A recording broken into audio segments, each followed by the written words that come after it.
And welcome back, Children of the Night, to the last episode of Volume 2.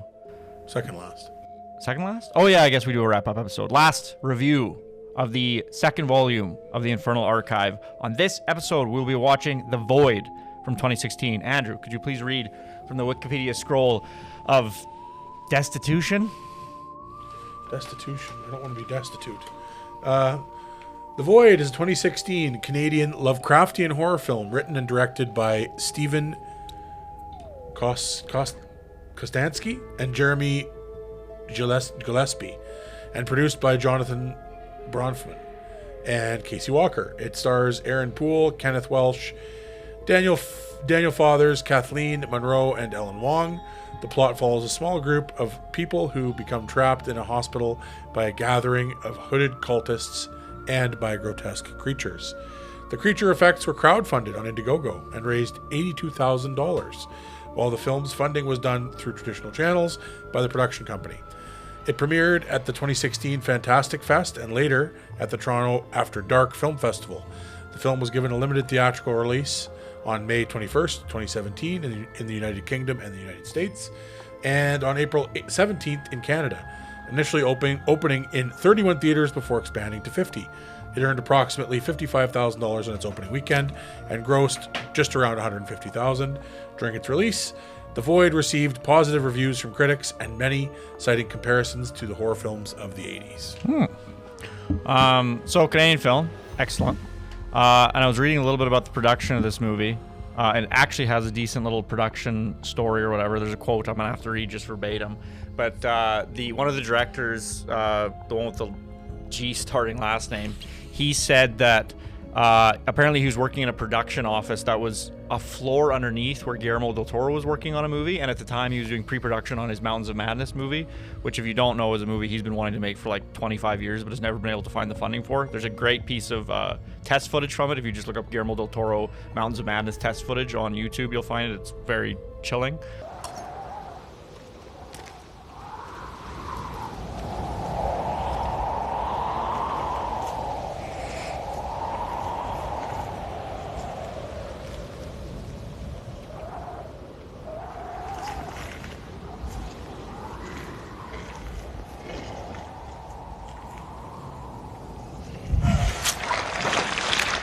Anyway, so he had heard about Guillermo del Toro wanting to do that and like how he wanted to put his own spin on H.P. Lovecraft, and that got this guy's head spinning about like, what would I do if I did H.P. Lovecraft? And so that was kind of the impetus of the idea.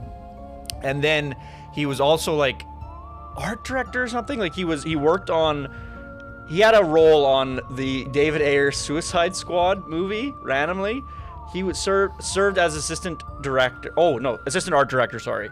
And because of that, he basically like was able to get the whole art team from Suicide Squad to then work on The Void, which I think is probably a big reason why The Void, like... Well, it's so... Yeah, people talk about the practical effects in that movie and like the art direction. That's like a really strong point. But there's one verbatim quote that I thought was really, really funny. Let's see here. Who said this, though? Okay, this is the quote anyways. Every single thing was the biggest challenge. It was a soul-crushing nightmare, talking about the production of the movie. Everybody was pushed to the limit on this movie. The one ray of hope we got was the cast, which came together at the last second. They were easy to deal with. Anyway, so apparently, awful production. Gillespie, so the director was the director who said that it was a soul-crushing nightmare.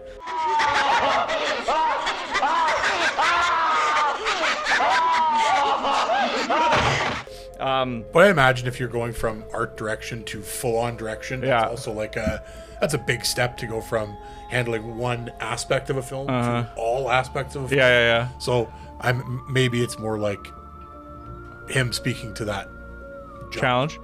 Not that it wasn't necessarily challenging. It's just the other thing I saw was like he co-directed this movie. Yes. And it's funny. I saw Scott Derrickson. They're doing a sequel to The Black Phone right now. They're in production.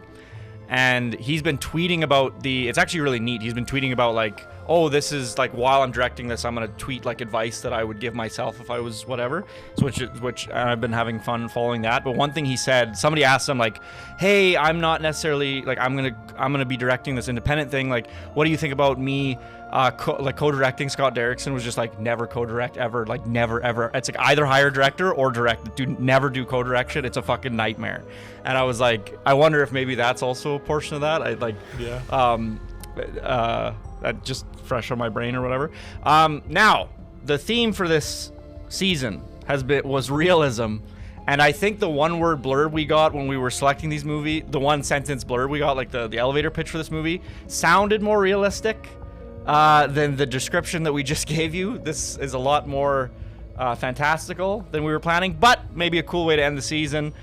Shit happens. I have actually, I'll say this too, in the name of transparency, I have seen this movie, and I'd forgotten that I'd seen this movie, but I saw it when it came out. I don't really remember the plot at all. There's like little bits and pieces that stick in my memory, but nothing like, I'm, for all intents and purposes, I'm approaching it fresh. Like it's only the second time I've ever seen it. I think I remember enjoying it, but I can't really remember too much. I wasn't as into like independent cinema or whatever at the time. But anyways, we're gonna go check out the movie, and then we'll give you our thoughts when we come back. Say it. No, Mama! He was weak. No! He was weak. No! He was weak. Say it! No, Mama! Say it! Welcome back, Children of the Night. We just finished watching The Void from 2016, and that's a good movie. That's a really good movie. What did we look at what the budget was for this film?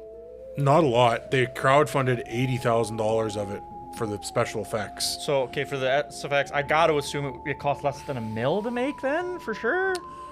I think, my guess would be around the $1 million mark. Let me see. Sorry, ladies and gentlemen, for pulling out my phone, but I am extremely curious as to what the budget for this movie would have been. Okay, budget less than $82,510. That is wild. I have seen a lot of movies that cost. How much was they say the budget was? 82 grand, less than 82 grand. This Wikipedia thing says that they've crowdfunded 82,000 just for the special effects on, so it was for sure more than that, because they had 82 just for that. Well, I'd imagine they said for special effects, but that was probably the production. Ended up being the whole production budget. It says while the film's funding was done through traditional channels by the production company, so they had both crowdfunding and traditional funding. Yeah, I don't know. That's just accounting for the crowdfunding. That's just what it says the budget is. I don't know. It has to be more than that. That's crazy. That is crazy. There's no way they made that film for 82,000. Anyways, independent production, shot in Canada. I believe Sault Ste. Marie. Yes, that's what it said on Wikipedia. Anyways, let's go 100,000 or something like that. Anyways, this movie, I've seen $20 million movies that look fucking worse than this movie did. Yeah, it was. I'll say the beginning, it has a bit of an indie feel. There's like some lighting that's fine, but maybe not the best, and then whatever. But as the film progresses, and it's like the whole movie is set like it's one set piece basically. It's like the whole film basically is set in this hospital, and then I think it's a combination of like a real location and then sets they built to like mimic the hallways of this place or whatever. Yeah, so many narrow hallways, which have worked in the favor of the production design. For totally, sure. Yeah. And yeah, it's like once they get in, there's sort of like there's like the main floor of the hospital, and then there's like a basement, and then there's a sub basement. And when they get into the sub basement of the hospital, it is like dynamite lighting and dynamite setups that they have going on. Like some of the compositionally in this movie, I was like, this is better than, I don't know, 75% of like Hollywood films in terms of like how much attention to detail there is in the composition and the lighting and the whatever, like how much they're utilizing the space. I'll say I thought the biggest negative I had about the movie was probably like, I felt the cast was a bit bloated. Like, I don't know if you needed that many cast members. Like, it felt like you could have for sure. No, I agree to an extent, but it's also very like, they're going for the Lovecraft thing, and that's like a kind of lots of people dying is a part of that Lovecraftian vibe that they were going for. Maybe you didn't need as many people, but I don't know. I feel like seeing people get picked off one by one was, it added something, I think. But Yeah. I'm trying to think what performances were pretty good. Like overall, I'm not gonna say anything was like No, nothing the stand doctor. The guy they got to, I've seen him in other stuff. I'm not sure what his fucking name is, but whoever was playing the doctor, that guy, dynamite. Like he went from being like he had to play 2 roles basically, where it's like at the beginning of the movie he's very much one way, and then he transitions at a certain point and he becomes very much another way. And that guy I thought did a fucking excellent job. Also like his dialogue too, like, was so good. Yeah, it was so like creepy and like well written. Felt like he was reading from a fucking ancient tome of whatever weirdness that he was involved in. hit that Lovecraftian note perfectly. That's the thing. It's like I'm trying to think of other movies that do Lovecraft as well as this movie do, and it's like The Mist and like maybe fucking Event Horizon. Like I can't think of a lot of movies that nail the claustrophobia and the mystery and the things that are more horrible than your brain can imagine. Like Yeah, I was gonna say that's like a tough thing to capture in a very visual medium. When in the writing, it's like it's so terrifying. I can't even describe how terrifying it is. How do you visualize something that is intentionally not described in a visual way, really? Yeah, and that's a big part of what like the draw is or whatever, or such a huge part of the horror is like the fact that you can't describe. There's one actually scene maybe that illustrates it really, really well. There's a woman early on that's in the plot who's pregnant, and she's sort of like, oh, what's gonna happen to this poor pregnant lady? She's like giving birth that night, and so like all this crazy shit's going down. And anyways, she does give birth at some point in the film, and what exits her body is many times the size that she is, and it's the way they cut it is like she sort of like falls behind this gurney that's flipped upside down, and then so you don't see the birthing happen.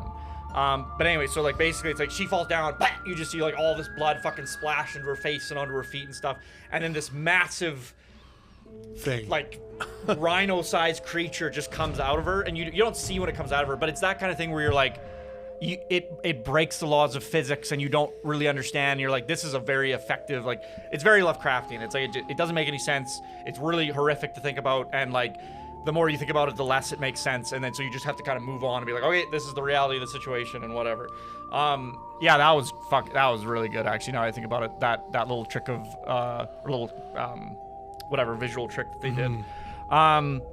Man, yeah, the set design, the strongest aspects of the film probably definitively are like the set design and the art direction and the practical effects and everything. You can just tell that if this movie had leaned into CGI instead, because I'm sure you could have tried to accomplish a lot of this via CGI, it would have looked like shit. It would like look like shit. This is that example of like, we have a limited budget. Rather than spend our money on trying to do some CGI trickery and get really ambitious with it. It's like use it a tiny bit at the very end for that last shot, basically, in a way that's like very contained and simple, tasteful, subtle. You can just tell that the director, obviously, like we know he was an art director before this, shines through in the whole film. Like that is the thing that is most in your face, like outstanding. Yeah, and I love, one thing that I love in horror in general is a sense of mystery and like maintaining a sense of mystery. Like I hate it when horror films over-explain themselves and like lose some of the mystery and the horror and the reason this was intriguing was because it was mysterious. Why do you feel the need to over-explain? And this film didn't. Like it was like, there's this whole cult and they're robed and whatever. There's like dozens of them. And you never get a good explanation of who they are, how they're involved with what's going on. What their goals are even, yeah, really. Nothing. Like... And I love that. The way this film ends actually kind of reminded me of, in a very different way, but it's like we watched that Victor Crowley film. And they just knew, they were like, we could keep going and we could explain and we could do all this wrap up and like all this shit that nobody gives a fuck about. But you know what'd be better? How about we just pick this moment that's really effective and is like arresting visually and like thematically, and let's just cut it to black right there. And this film did the same thing. They just picked a moment where it was like, wow, I got a lot of questions. Boom, end the whole fucking movie right there, which was great. I'm super curious as to, because I think this movie is well received critically. Big time. I think that was what the score said. The scroll said. The scroll said. This, yeah. And like, I'm wondering if this filmmaker team or this group of filmmakers have done anything since then, because it's the type of movie where you can see so much potential. Yeah, and then it's like let's give these guys a shot, yeah, kind of thing, with a real budget. Yeah, like I would love to see what they could do with like a $10 million budget, because it like if they can pull this off with what I'm assuming is around $100,000 or like whatever. Well, especially if they were able to, if they were the ones who wrote the idea as well, which I believe they were. Because the writing was quite strong in general. Dialogue, especially of that one character. Yeah, again, I think this is a common theme. We've had a lot of like pretty solid movies this time around, aside from like, you know, one or two of them that were a little bit whatever. But great example of they knew what their budget was, they knew what their constraints were, they had a script that fit into that budget, and they were able to like really push against the boundaries of what they were able to do with the amount of money they had, and it just all worked. It didn't feel like they were overextending, and I don't know if like I mean, there's certainly places like in terms of like the actors or whatever where more money would have like really elevated the film, but overall I don't think that you necessarily could have thrown a ton of money at this to make it that much better. Really. Yeah. No, yeah, I agree. It's like, yeah, I guess pay for like, and that's once again, it's so difficult with the performance section. Is like, is it a symptom of the fact that we only have this much time to shoot, and therefore we can't do the amount of takes necessarily that we need to get like the best performances? Like, not to say the performances aren't bad. It's just like there isn't a lot of standout. Like they feel very indie film. Yeah, like, it's there's no other way to put it. Like it feels like I don't know how to describe it. Yeah, it's very hard to give a list of criteria as to what equals that feeling, but like you know it when you see it. Yeah, and it's like to a degree that might go into my criticism, like of what to me felt like a bloated cast, was like maybe a smaller cast, we get more time to focus on like one person's line of dialogue, one person's performance, rather than like maybe overextending a little bit in that regard. It's just like I'm always seeing like how can we shrink this production to make it more effective in the long run rather than whatever. But like I'll say like a lot of pictures will do that. They'll be constrained, and then they'll keep everything constrained within the budget and within the constraints, constrained by the constraints. They'll keep it within the constraints they have, but then it will feel not ambitious, and it's like you guys really played it safe. And like usually I'm okay with that.